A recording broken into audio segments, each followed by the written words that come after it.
Apa alat komunikasi kuno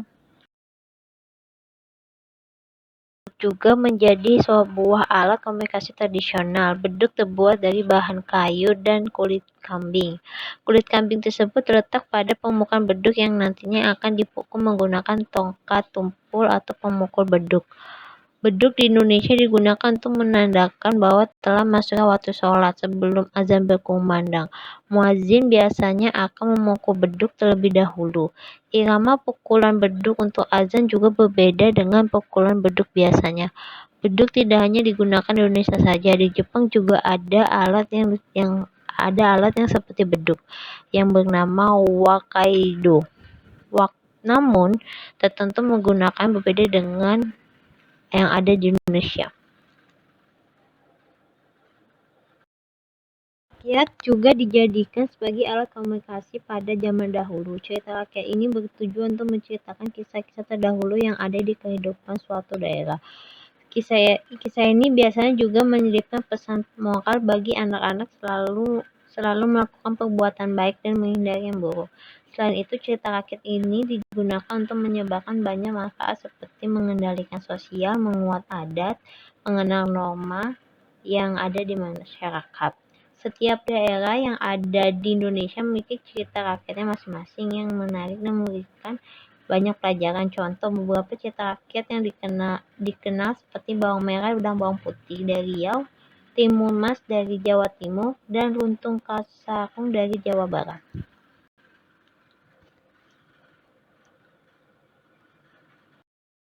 Tidak berbeda jauh dengan cerita rakyat. Pertunjukan wayang ini adalah media untuk menyampaikan cerita kepada masyarakat. Wayang juga termasuk ke dalam alat komunikasi yang pertunjukan ini menyampaikan kisah-kisah pada zaman dahulu kepada rakyat yang belum mengenal cerita rakyat tersebut. Di balik cerita tersebut tentu memiliki nilai sejarah dan juga nilai moral yang dapat dijadikan pelajaran. Selain itu, pertunjukan wayang tertentu dapat dijadikan sebagai hiburan bagi masyarakat. Setelah menonton wayang, tentu kamu dapat mengambil informasi yang baik dan meninggalkan sesuatu yang buruknya. Intinya kamu akan mendapatkan banyak pengalaman sejarah dan menonton pertunjukan wayang. Prestasi digunakan oleh orang pada zaman dahulu sebagai suatu media untuk bercerita atau berkomunikasi. Pada zaman sebelum ditemukan kertas, di Indonesia juga menggunakan prestasi sebagai media tulis. Media ini digunakan pada masa abad ke-5 Masehi setelah agama Hindu dan Buddha masuk ke Indonesia. Pada zaman itu, bangsa Indonesia telah mengenal tulisan dan memiliki karakter yang mirip. Prestasi meninggalkan kerajaan di Indonesia yang terkenal, salah satu adalah Prasasti Yupa. Prasasti tersebut bertuliskan mengenai peristiwa upacara Wap Prakeswara yang diadakan oleh Raja Kuta yaitu Mula Warman.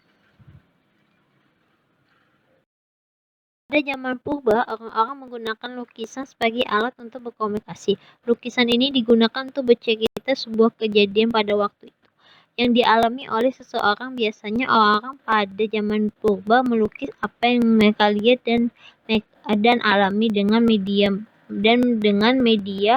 dinding gua.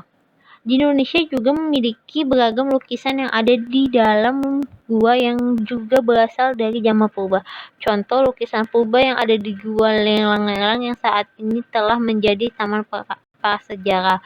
Gua tersebut terletak di Kecamatan Batimurung, Kabupaten Maros, Sulawesi Selatan. Lukisan-lukisan yang ada di gua tersebut beragam bentuknya.